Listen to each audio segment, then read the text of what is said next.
Hi, Karen Beloy, second year student at Dancing for Him Dancing School. And this is my activation for the August worship study from the Worshiping Bride. This activation is based on the chapter called Worship and Spiritual Warfare, Part 2. When we think of spiritual warfare, images of aggressive war and wrestling demons come to mind.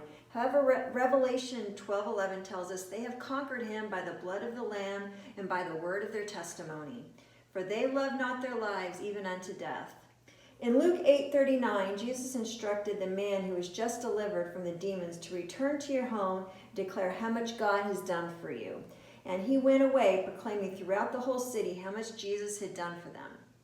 Our testimonies are powerful tools because they are reminders of God's faithfulness and the importance of leaning on him during the good times and the bad times. The enemy absolutely hates this. He wants us to feel lonely, defenseless, and abandoned. In Chronicles 20, the king of Israel appointed worshipers and singers, not soldiers, to defeat the enemy. His strategy was as follows. Number 1, praising and boasting of the Lord's faithfulness. Number 2, dressing in holy attire, clothed with the right heart. Number 3, sending a choir ahead of the army, boasting of the praises and the faithfulness of God. Number 4, singing a song appropriate for the battle. And number 5, ending the battle by lifting their holy hands up, giving thanks to the Lord. God positions us as instruments of worship in the midst of the world's onslaught against his church, his chosen, his bride. There, amidst the warfare of strategies and powers and curses of darkness and death, in the places God plants his worshiping people, the sweet fragrance of Christ in our lives rises through our worship, through our voice and dance, through our outstretched hands, rising like the sweetest incense, rises above the throne of God and mixes in the incense of heaven. Now for this particular activation, the song that we'll be doing this to is by Elevation Worship called I'll Do It Again. Do It Again.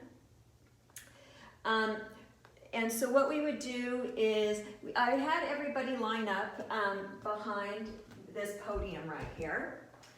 And what I do is, one of the things I want you to think about is we often think of podiums as places to preach lessons and teach theology, but they are also used as a platform to share our personal testimonies. I want each person, sorry about my kitty here, Lacey, get down. But they are also used as a platform to share our testimonies. I want each person to take a turn at the podium and imagine themselves sharing their testimony, whether it is their full testimony in a flash or a mini-moni of a particular time that they surrendered everything and trusted God's promise to keep them safe beneath the shelter of his wings.